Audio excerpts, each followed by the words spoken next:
मैं कहता हूँ खरी खरी में आप सबका दिल से स्वागत है। डिवाइन महाकाल की ओर से, प्रज्ञा महाअवतार बाबा जी की ओर से, गुरु माँ की ओर से और मेरी ओर से आप सबको ढेर सारे आशीर्वाद। सुखी रहो, खुश रहो और अध्यात्म में आगे बढ़ो, अनुभूति पाओ और दूसरों को अनुभूति करवाओ। हमारा सनातन धर्म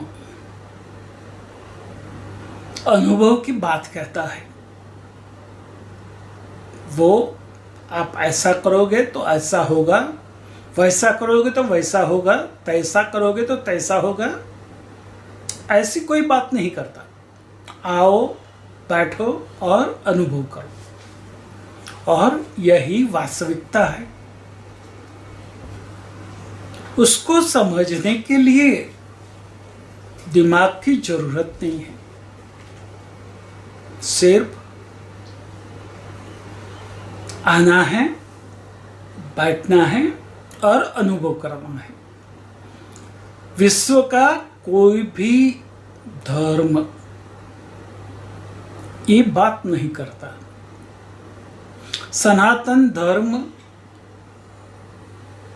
द्वैत से शुरू होता है और अद्वैत से पूर्ण होता है। दूसरे सारे धर्म अपने आप से शुरू होते हैं और द्वैत में रुक जाते हैं, ठहर जाते हैं। तो ये जो बात है वो समझना बहुत जरूरी है। हम अद्वैत में पूर्ण हो जाते हैं और दूसरे धर्म द्वैत में ठहर जाते हैं। जरा समझो इन दोनों वाक्य को। अद्वैत में पूर्ण हो जाना और द्वैत में ठहर जाना, ये बात समझ में आ जाए तो आपको सनातन धर्म का जो मूल्य हैं, जो अनमोल हैं, अमूल्य हैं, वो समझ में आ जाएगा और आप अपने आप पर गर्व करोगे। सिर्फ यही समझना है, न अपने इष्ट में उलझना है, न कर्मकांड में उलझना है, न मूर्ति पूजा में उलझना है। मूर्ति पूजा सनातन धर्म की बाल मंदिर है, खिड़की है, जो मूर्ति पूजा से शुरू होती है और निर्विकल्प समाधि में परिपूर्ण होती है। एक बात समझना, समझाना सहज है, मगर मन है कि मानता नहीं। तो अपने आप को जो मिला है उसका मूल्य समझो। काश हमारे पुरखों ने हमारे सनातनी बच्चों के लिए सहजता से ये बात समझाने के लिए प्रयत्न किया होता। वो लोग भी अपने आप में लीन हो गए, मस्त हो गए, और हमारी सरकार आज तक जो आई उसने बाकी धर्मों को अपना प्रचार करने का अधिकार दिया। मगर हिंदू धर्म को अपने बच्चों को सिखाने से भी वंचित रख दिया। इतना बड़ा अन्याय भी हम ये मस्ती में समझ नहीं पाए। हम बेहोशी में नहीं थे, हम अपनी मस्ती में थे। मगर कभी कभी मस्ती भी हमें बेध्यान कर देती है। हमारे आसपास जो घटनाएं घटती हैं उससे हम समझ नहीं सकते, और ये नहीं समझने की वजह से सनातन धर्म के प्रति हम उदासीन हो गए। हमारा दायरा सिकुड़ता गया। सनातन धर्म बृहद आर्यव्रत पर्शिया से कंबोडिया तक था, मगर हम अपनी मस्ती में ऐसे लीन हो गए कि हमारा दायरा सिकुड़ता सिकुड़ता इतना छोटा हो गया कि 1/3 भी नहीं बचा। सोचो, जागो, अपनी संस्कृति का मूल्य समझो और उसको पुनर्स्थापित करो। अपनी संस्कृति को स्वीकार करो। हम आज पश्चिम का अनुकरण कर रहे हैं।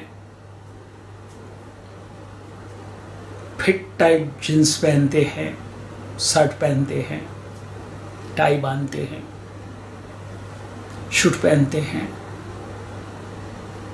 वो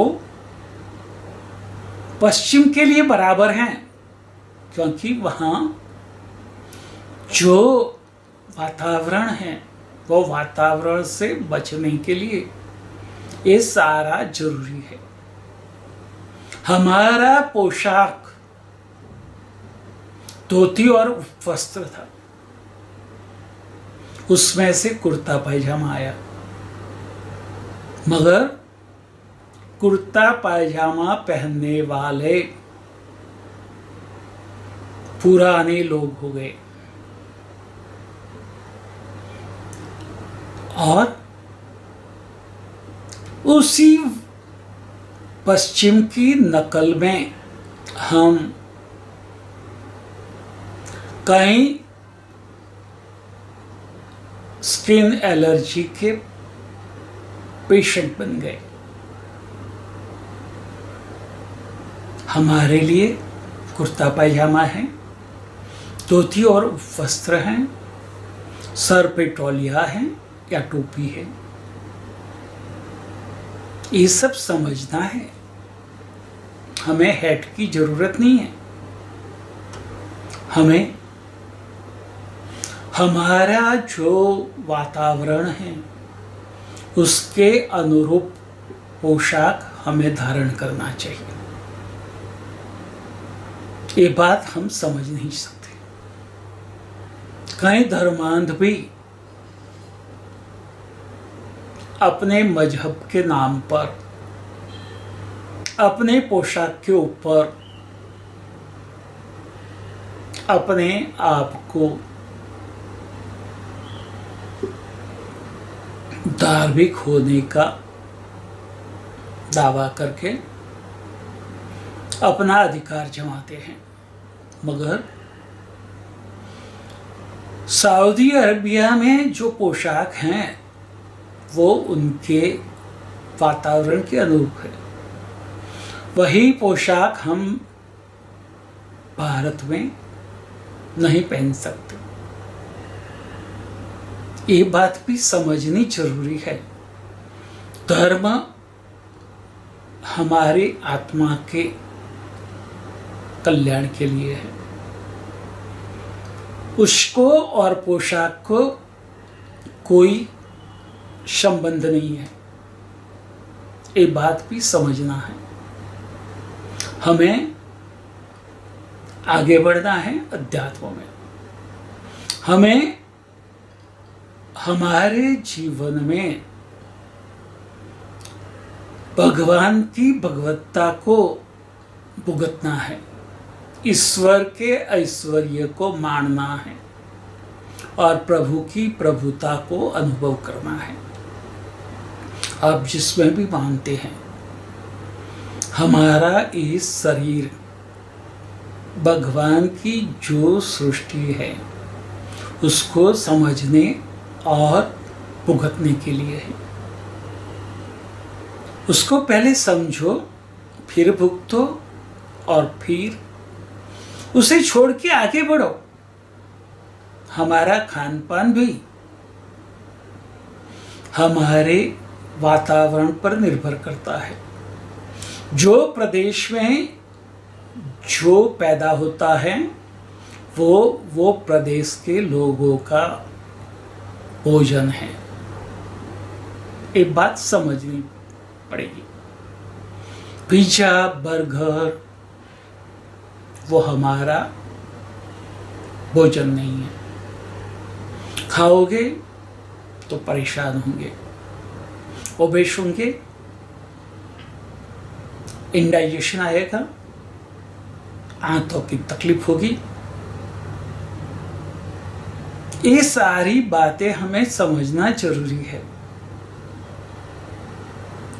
तो भगवान ने हमारे लिए हमें जो दिया है उसका उपभोग हमें करना है और उसका आभार व्यक्त करना है। ये बात समझनी है। हम भगवान को कुछ दे नहीं सकते। भगवान का ही दिया हुआ सारा है, उसको हम क्या दे सकते हैं? मगर उसने हमें जो दिया है उसके लिए आभार व्यक्त करना हमारी फर्ज है और वो फर्ज निभाना और कृतज्ञ बनना हमारा अधिकार है। कहीं उलझे मत। एक बात समझ ले, आपको जहां भेजा गया है वहां कोई उद्देश्य के लिए, मतलब के लिए, गोल के लिए भेजा गया है और वो उसको परिपूर्ण करना आपकी जिम्मेदारी है।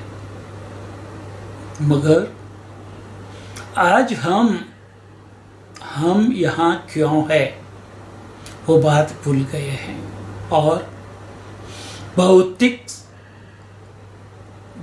बनकर उलझ गए हैं। अपने आप के लिए दुख मोल लिया है। भगवान किसी को दुखी करना नहीं चाहते, वो सबको सुखी देखना चाहते हैं। मगर क्या हम सुखी होना चाहते हैं? कई लोग कहते हैं कि दुख में भगवान को याद करते। अरे दुख होगा तो भगवान याद आएंगे। अरे भाई, सुख में भी तो भगवान का हम आभार व्यक्त कर सकते हैं। सुख भी मन का खेल है, दुख भी मन का खेल है। एक चीज एक व्यक्ति को खुश करती है, वही चीज दूसरी व्यक्ति को दुखी करती है। ये बात भी समझना जरूरी है। सुख और दुख शाश्वत नहीं है। शाश्वत यदि कहीं है तो सच्चिदानंद। जीवन जीने के लिए है, वो आपके जीवन में सुख ही सुख देना चाहता है। मगर आपके दिमाग में भर दिया गया है कि जीवन में दुख तो होना चाहिए। भाई, दुख क्यों मांग रहे हो? वो आपको सुखी रखना चाहता है, खुश रखना चाहता है और आपको अपनी समृद्धि का अनुभव करवाना चाहता है तो करो और जीवन में उसका अनुभव करो, मगर कहीं उलझकर अपने आप को दुखी मत करो। भगवान किसी को भी दुख देना नहीं चाहते, ये बात समझ लो। और कहीं उलझना नहीं है, ये बात मैं अभी कुछ ज्यादा नहीं कहूंगा। सिर्फ अपने इष्ट को समझो, उनकी महत्ता को समझो, उनका मूल्य समझो और उसकी उपासना करो। उसकी साधना में नहीं लगना है। हम उसको क्या दे सकते हैं? सब कुछ उसका है। उसने जो जो भी कुछ दिया है उसके लिए उसका आभार व्यक्त करो, उसकी कृतज्ञता व्यक्त करो, उसके प्रति ग्रेटफुल हो जाओ। बस हम एक ही चीज कर सकते हैं, उसकी ग्रेटफुलनेस अदा कर सकते हैं और कुछ नहीं कर सकते। इतना ही समझ लो और जीवन में आगे बढ़ो। जीवन जीने के लिए है, जीवन को जीतने का प्रयत्न मत करो। वो जैसे आपको रखे वैसे रहो। आपके जीवन में सुख ही सुख होगा, परम सुख होगा, परमानंद होगा, सच्चिदानंद होगा। तथास्तु।